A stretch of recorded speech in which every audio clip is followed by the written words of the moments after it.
Welcome to Ringside Riffs by Andres Cortes. The PG era is officially dead, and we see it by Liv Morgan's revenge tour. Things are getting heated up. Dominik Mysterio and Liv Morgan seem to have this connection, seem to have this passionate love that we keep seeing broadcasted. And what does that mean for mommy? What does that mean for what is at stake, for what is going to happen? And officially, this marks this type of feeling of edge and lead, something that reminisces between us. What are the next steps to this relationship, and what are we going to see? We know that Dominik Mysterio is a player. We got mommy, we got Liv Morgan, and more to continue.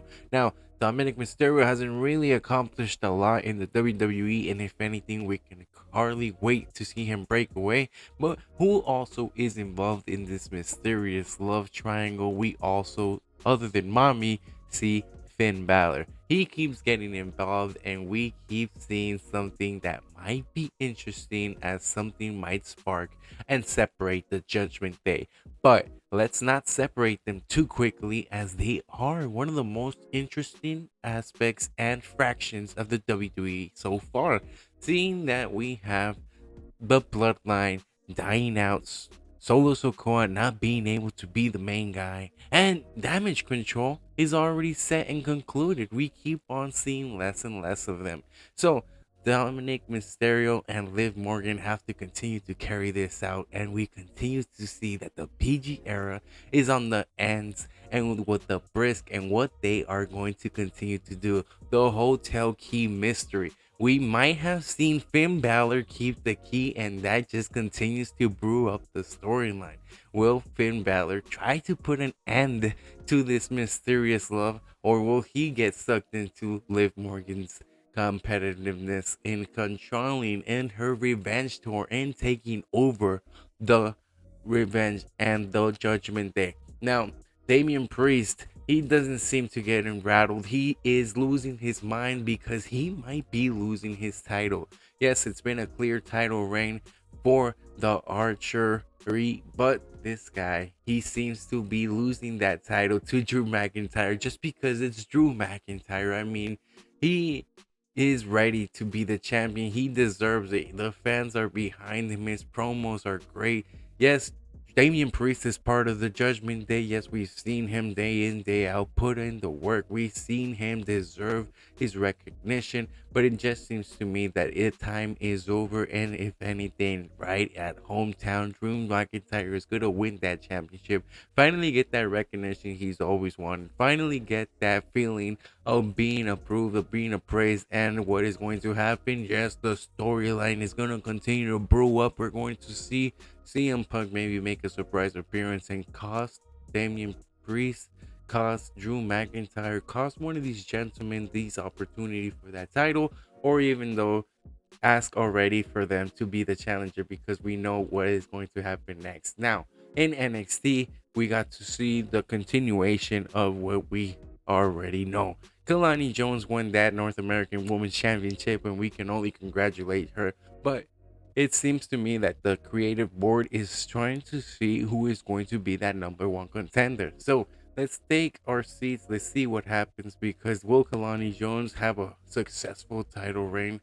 I believe so. They're just continuing to try to push her, and with anything, her mic skills need to evaluate and be a certain thing that continues to progress. But we also got to see Mr. Trick Williams come out, Mr. Cody Rhodes make an appearance, and it was phenomenal. If anything, we got to see Trick Williams be announced for his how to defend his title in a battle royal, which will be exhilarating. And Cody Rhodes, shout out, with his mask, giving a dashing to the NXT universe, making a great call out. So definitely a great show, definitely a great appearance for what we got to see and what we got to feel in the NXT. Now, Ricochet's goodbye. Can we just talk about how they're disappearing this man? He is now turning into a free agent. He is now turning into someone that might not be in the WWE for the next weeks. And that is definitely present. That is definitely something that we don't want to see, because Ricochet has been putting highlight after highlight after highlight. He is a high class match But it seems to me that with everything with Dade, with Samantha Irving, with the ambulance, with him being hurt with the car spot, it seems to me that he might be gone for some months. But definitely Ricochet always deserved the high opportunity. He has held titles before in the past. So if he ever comes back to the WWE, definitely respect him and put him in the main event where they might be expecting a rematch between Logan Paul and Ricochet. That might be one of the best matches they could possibly put back. And we've already been brewing this both Braun Breaker because of everything that's building up.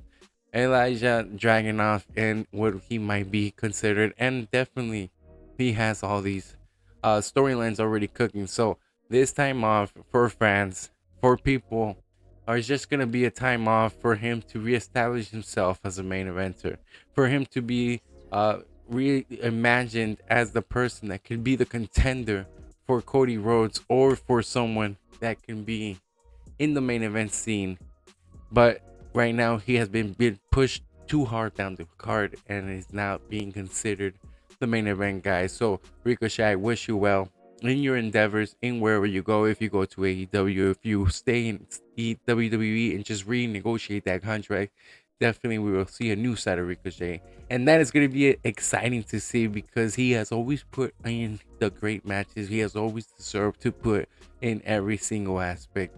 And we can only continue to see how the creative continue to evolve and continue to progress with these storylines, because Cody Rhodes is definitely going to need more contenders. They cannot just continue to use AJ Styles. They cannot just continue to use these veterans. We need to continue to evolve these characters, and possibly someone that has been around for quite a while already is Ricochet, so he needs to evolve into a main eventer. Now, bringing in more free agents, we got Haikulu. It's already been announced. We've already seen it. So will he come in and be part of the bloodline? And will we see him in SmackDown? Thank you for watching.